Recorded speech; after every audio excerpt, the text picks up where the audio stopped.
Hey everyone, today I'm going to show you how to change partition size in Windows 11. Without any further ado, let's get started.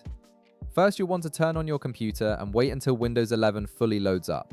Make sure everything is ready before proceeding with the partition changes, as this ensures the system is stable and all necessary services are running properly.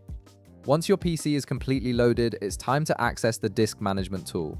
Navigate to your Start menu by locating the Windows icon on your taskbar. Instead of left-clicking, right-click on the Start menu icon. This will bring up a context menu with various system options. From this list, click on Disk Management. This tool is built into Windows 11 and gives you complete control over your storage drives and partitions. After clicking Disk Management, a new window will open displaying all the disks and partitions currently installed on your Windows 11 computer. You'll see each drive laid out visually, showing how your storage is currently divided. Take a moment to review the partitions listed here. Now here's an important step. Look for the disk labeled with the partition you want to modify.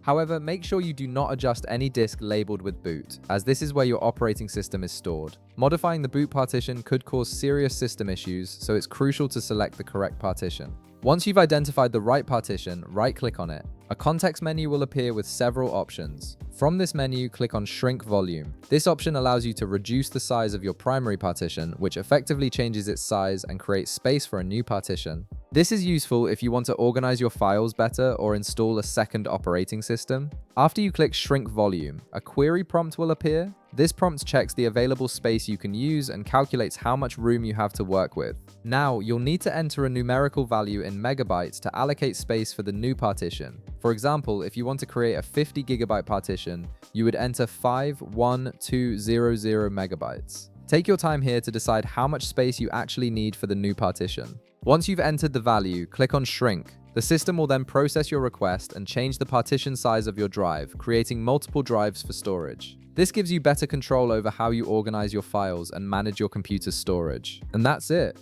You've successfully changed the partition size in Windows 11, giving you more flexibility with how you use your storage space. If this video helped you out, be sure to leave a like, subscribe, and I'll see you in the next one.